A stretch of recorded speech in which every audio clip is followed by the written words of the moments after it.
क्योंकि मैं हार चुका हूँ, क्योंकि बीमारी और कर्ज और हमारे मैं दोनों से पीड़ित हूँ, क्योंकि मैं कुछ कर ही नहीं पा रहा हूँ, मेरा हाथ नहीं काम करता, तो क्या कर सकता है इंसान, टूट जाता है।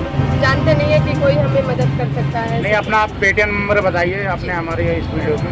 नंबर बताते हैं 8448957375। एक बार और रिपीट करिए आप। 8448957375। वीडियो देखने वालों से क्या कहना चाहेंगे आप? हम वीडियो देखने से कहेंगे जो भी देखे अपने दिल में थोड़ा इंसानियत रखे और दो बच्चियों का जो है अगर ये योगदान करेंगे तो शायद हमारी समस्या जो है दूर हो सकती है।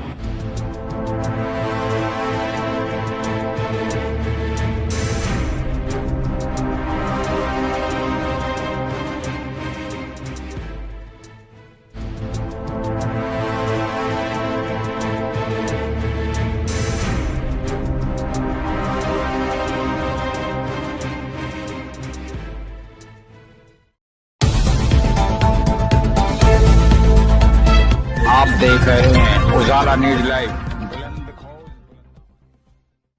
ये तस्वीर उस समाज सेविका पूनम देवी की हैं जो कभी मंचों पर सम्मानित होकर समाज की सेवा किया करती थीं, मगर आज पूनम देवी को वक्त ने कहां लाकर खड़ा कर दिया, ये कभी उन्होंने सपनों में भी नहीं सोचा था।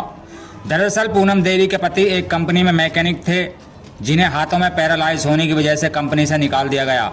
वहीं पूनम देवी ने हिम्मत न हारते हुए 2 व्हीलर सर्विस का एक खोखा खोला, जहां पूनम ने अपने पति राजेश से पूछ कर खुद मैकेनिक का काम सीख लिया और खुद सर्विस करने लगी। कहते हैं उल्टा वक्त आने में देर नहीं लगती। जहां पूनम के खोखे में किसी ने आग लगा दी और सामान जल गया। शिकायत करने पर अधिकारियों की मदद से खोखा तो मिल गया, मगर परिवार की आर्थिक तंगी वही बनी रही। उसी तंगी और अपने 2 बेटियों का भविष्य बनाने के लिए पूनम और राजेश ने मीडिया के माध्यम से भारतवासियों से मदद की गुहार लगाई, जिसमें पूनम ने अपना पेटीएम और पे फोन नंबर भी बताया, जो कि नीचे लिखा हुआ है। उजाला न्यूज लाइव पर जुड़े रहिए तेजवीर सिंह सागर के साथ। आप कहाँ से हैं? हम ये पहले तो अपने गांव में रहते थे, यूपी के, ये है फतेहपुर। अब कहाँ पर रह रहे हैं आप? ये हम गाजियाबाद में रह रहे हैं, बोलिए में। क्या प्रॉब्लम आपकी क्या समस्याएं हैं? सर हमारी समस्याएं तो बहुत है। हम लॉकडाउन से ही पहले हमारे मतलब परेशानियां थी। इन्होंने हीरो में काम किया तो वहाँ से दिक्कत ज़्यादा होने लगी। मतलब दिक्कत ये हो गई सर कि इनके पैरालाइज हो गया तो वहाँ से इन्होंने पहले कुछ दिक्कत थोड़ी थी, बाकी उन्होंने कहा कि अब तुम काम नहीं कर पा रहे हो, तो वहाँ से उन्होंने निकाल दिया। लॉकडाउन हो गया, लॉकडाउन में भी बहुत परेशानियाँ आई। लॉकडाउन के बाद जब जैसे लॉकडाउन खुला वैसे हम सोचे कि चलो कोई बात नहीं, हम अपना काम शुरू करते हैं। इन्होंने भी सोचा कि चलो कोई ना दूसरा काम करने की मतलब दूसरे मतलब काम करने का। फिर इन्होंने काम शुरू तो किया, लेकिन वहाँ भी कोई नहीं रखा इनको। इसके बाद जब कोई नहीं रखा तो फिर हमने कहा चलिए कोई बात नहीं, आप जैसा भी है कोई बात नहीं, आप तो काम जानते ही हो, लाओ अब आप बताते जाना, अब हम काम करते हैं, आप जैसे कहोगे वैसे हम काम करते रहेंगे। इन्होंने वैसे ही जैसे बताया वैसे ही हमने काम शुरू कर दिया। सुनने में आया कि आपकी जो दुकान थी खोखा, उसमें भी आग लग गई थी? हाँ सर, खूब अच्छा कमाते खाते थे। कि मतलब पिछला तो कर्जा आई ज़्यादा, मतलब दिक्कत ये जैसे लॉकडाउन से उठे काम करने लगे, काम वहाँ भी काम नहीं हुआ। इसके बाद फिर यहाँ थोड़ी सी दुकान रखे, किसी की इतनी दिक्कत हो गई कि पहले तो वैसे बोलते थे कि नहीं हटा लो यहाँ से, हटा लो, यहाँ काम नहीं करना, ये हो करते रहे तो कोई बात नहीं, हम तो अपना काम करते रहे। अब किसी ने इतनी जलन करी कि आग लगा दिया।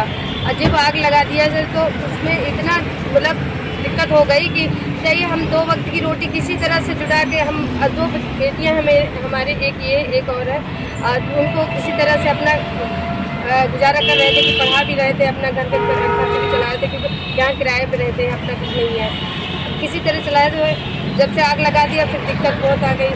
फिर लोगों ने ये सोचा कि चलिए कोई ना मदद करते, मदद किए तो फिर एक सभी लोगों ने मदद करे तो ये खोखा रखवाए, कुछ और मदद करे पैसों की। तो हमने जितना मदद करवाए थे तो अपनी एक छोटी सी दुकान थी तो उसमें दुकान अपना करवा दिए कि हम चलो कोई ना सर जो पिछला कर्जा है कोई ना धीरे धीरे अपना आगे फिर कर्जा भर देंगे, जैसे काम चलेगा वैसे वैसे करके अपना।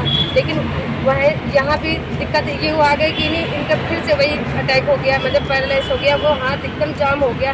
बस जब दवा खाते हैं तो हल्का ऐसे मोमेंट मतलब चलता है धीरे धीरे से, बाकी दिक्कत वैसे ही आ गई फिर से कि काम बिल्कुल नहीं करता। हम सिर्फ कितना करेंगे, ज़्यादा से ज़्यादा 500,000 इतना कमाए, इतना तो घर का खर्चा ही चल पाएगा सर। जब आपके खोखे में आग लगी थी तो आपने कंप्लेंट भी करी थी? जी सर, हम गए थे, कंप्लेंट करी तो वहाँ से आए जो भी है पुलिस वाले सब आए, सुने, उन्होंने रिपोर्ट भी लिखी, सब जानकारी देने। तो क्या अपराधी का खुलासा हो पाया था? अपराधी का खुलासा हो पाया था? नहीं सर, तो ये कोई बता ही नहीं पाया कि आखिर किसने लगाया। हम भी नहीं देखे सर, क्योंकि सुबह हम जैसे आप इतने समय काम कर रहे हैं, काम करके रात में चले गए, सुबह हमको एक फ़ोन जाता है कि तुम्हारे खोखे में ऐसे ऐसी बात हो गई, जैसे थे वैसे रोते पिता आके यहाँ देखे तो हमारे तो क्योंकि एक वक्त की रोटी हम जैसे तैसे करके खा रहे थे, उसमें भी आग लगी। हम तो हमारे तो जीने का वही है कि हम क्या कर सकते हैं, जो बच्चियाँ हैं उनको भी देखें। जिन लोगों से आपने कर्जा लिया है वो लोग क्या कहते हैं? वो सर वो तो कहते हैं आप जैसे अभी कर्जा है, वो कहते हैं कि आप जैसा भी हो हमें अपना पैसा चाहिए, आपको परेशानी है तो अभी हम इसमें हम क्या कर सकते हैं, हम तुम्हारे मुसीबत में नहीं दिए हैं, आपको हमें चाहिए ऐसे कहते हैं। इसीलिए सर सबसे रिक्वेस्ट है कि मुझे ज़्यादा से ज़्यादा मदद की जाए। बहुत बहुत आपका धन्यवाद होगा, क्योंकि सर बहुत परेशानियां हैं इतने समय पर मैं बता नहीं सकती। जैसे कि आपको ये जो घटने का आपका ये सब बनवा के दिया, किसी प्रशासन द्वारा ये आपको मदद के लिए आम जनता ने या किसी सहयोगियों ने आपको मदद करी? सर इसमें कई डीएम को हम जानते हैं, डीएम बस को हम जानते हैं कि हाँ डीएम ने करवाया, सबको कैसे हुआ हमें कुछ पता नहीं है ज़्यादा, लेकिन डीएम साहब को पता, वो बुलाए अपने वहाँ पर अपने ऑफिस में और वहाँ पर करवाए कि तुम्हारा वो करा। आपका नाम क्या है जी? मेरा नाम राजेश कुमार है। आप कौन लगते हैं इनके? हस्बैंड। और सर दिक्कत यह है कि मैं अच्छा खासा जो अपने बच्चों को पाल रहा था, 2018 में पैरालाइसिस पड़ा, जिससे मेरा पता न चल पाया इलाज, मैं कोमा में चला गया, 3 महीने कोमा में रहा, उसका इलाज चला 9.5 लाख रुपए लग गया, जो मेरे पास ना होने कर मुझे कर्जा लेना पड़ा, और मेरी वाइफ ने और परिवार ने ज़रा कर्जा लेके करा दिया। और जब मैं ठीक हुआ 1.5 साल बाद ठीक हो पाया, लेकिन 60% मेरा हाथ काम करने लगा, तो मैंने अपने आप को सोचा कि मैं कामयाब कर लूँगा, धीरे धीरे कर्जा ही भर लूँगा कम।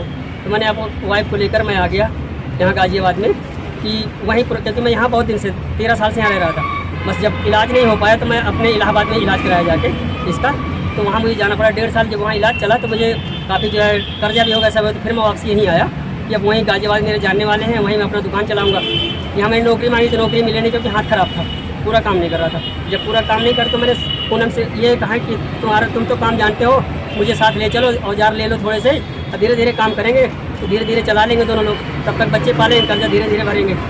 और यही करके हमने दोनों ने दुकान में एक रोड किनारे खोला, छोटा सा खोखा, धीरे धीरे चलाए, 1.5 साल चलाते रहे। उसमें से कुछ लोगों को ब्याज भी देते रहे, कुछ लोग कमाते रहे, अपना एक रोटी खा करके आधी रोटी बचा करके ब्याज भरते रहे, और ऐसे चलता रहा। 2.5 साल बीतने के बाद यहाँ कोई पता नहीं कैसे मेरा काम बढ़ गया, तो मुझे लगा कि हम अब सब कुछ कर लूँगा, और इसके बाद किसी ने आग लगा देती है अचानक सब खोखे में। आग लग जाती है तो मैं FIR करता हूँ, FIR के और सूचना से कुछ मीडिया भी आई, मेरे करवा दिया, जो भी 1,50,000 का मुझे मिला, मैंने सामान रखवा दिया और उसका सेटलमेंट करा के अपनी दुकान चालू कर दी। पूनम जी, आप मदद की गुहार लगा रही हैं, और अब मेरे पास परिस्थिति है सर, दोबारा से पैरालाइसिस पड़ा, मेरे पास कोई रास्ता नहीं बच रहा, मेरी 2 बेटियां हैं, मैं क्या करूं क्या नहीं कर रहा हूं। कभी कभी तो मेरा दिमाग नहीं काम करता है कि इन छोटी बेटियों को क्या कसूर है, और इनके लिए अगर मेरी जन सहयोग सहायता कर दे तो शायद मैं इस हादसे से निकल सकता हूँ और अपने बच्चे को परवरिश कर सकता हूँ, लेकिन मेरे समझ में नहीं आता कि मैं क्या करूँ आगे। और मैं प्रशासन से चाहूँगा कि अगर जैसा भी चाहे वो मेरे इस रास्ते से निकाले मुझे, और कर्ज और मर्ज दोनों मेरे पास, मुझे अगर इस कर्ज से निकाल तो मैं बेटियों को अच्छी परवरिश करने की कोशिश कर रहा हूँ बस, और मुझे कोई इच्छा नहीं है, मैं अपनी बेटियों की बस इसी तरह से परवरिश करना चाहता हूँ। अगर मैं उनके लिए कुछ नहीं कर पा रहा हूँ तो फिर मैं अपने आप को बेजान समझता हूँ और कुछ भी कर सकता हूँ। बस मैं कोशिश कर रहा हूँ, जितना कोशिश हो रही मुझसे मैं पूरी कोशिश करता हूँ संभालने की, कि होगा आज नहीं तो कल इंसान है दुनिया में, और ज़रूर हमारे साथ आएंगे लोग। अगर जुड़ेंगे और 1 से 2, 2 से 4 अगर जुड़ेंगे तो मेरी समस्या समाधान हो सकती है। और हाथ जोड़कर रिक्वेस्ट है मेरे से लोगों से कि अगर मेरे साथ जन सहयोग जुड़े तो शायद मेरी समस्या को दूर कर सकता है। और मेरे बैक सपोर्ट कुछ नहीं मेरे पास, और कुछ नहीं, बस यही बेटियाँ ही रही है, न मेरे पास घर वैसा कुछ है कि मैं बेच कर खेती तो शासन प्रशासन से या देश की जनता से क्या मदद चाहते हैं? मैं यही चाहता हूँ कि अगर वो थोड़ा थोड़ा हाथ बढ़ाएंगे आगे को, और कोई भी NGO कोई भी अगर मेरा हाथ बैठ तो हो सकता है मेरे इस गड्ढे से निकालने, और मुझे 4 जीवनों को जीवन दान दे सकते हैं। नहीं तो मुझे तो समझ नहीं आता मैं क्या कर पाऊँगा क्या नहीं कर पाऊँगा, क्योंकि मैं हार चुका, क्योंकि बीमारी और कर्ज और मर मैं दोनों से पीड़ित हूँ, क्योंकि मैं कुछ कर ही नहीं पा रहा हूँ, मेरा हाथ ही नहीं काम करता, तो क्या कर सकता है, इंसान टूट जाता है, और मेरे पास कोई रास्ता नहीं है। पूनम जी, आप मदद के लिए बोल रही हैं, तो आपका कोई इस तरह का कोई नंबर है जो आपको मदद कर सकते हैं, पेटीएम वगैरह जो होता है? नहीं सर, सर, हमें नंबर है? नंबर तो हमारे पास है, लेकिन वैसे कोई जानते नहीं है कि कोई हमें मदद कर सकता है। नहीं, अपना आप पेटीएम नंबर बताइए अपने हमारे इस वीडियो में। नंबर बताते हैं 8448957375। एक बार और रिपीट करिए आप। 8448957375। वीडियो देखने वालों से पेटीएम क्या नंबर। कहना चाहेंगे आप? हम वीडियो सभी देखना चाहिए, कहीं जो भी देखे अपने दिल में थोड़ा इंसानियत रखे और दो बच्चियों का जो है अगर ये योगदान करेंगे तो शायद हमारी समस्या जो है दूर हो सकती है। और जन सहयोग में इंसानियत बाकी है। मुझे पूरा विश्वास है कि जो लोग देखेंगे वो मेरी हेल्प जरूर करेंगे और मेरे दर्द को समझेंगे, अपना दर्द जैसा तो अपना ज़रूर समझेंगे और मेरी हेल्प ज़रूर करेंगे। मुझे पूरा विश्वास है इस भारत वासियों से और देशवासियों से, मुझे पूरा पक्का विश्वास है कि मुझे इस दलदल से ज़रूर निकालेंगे।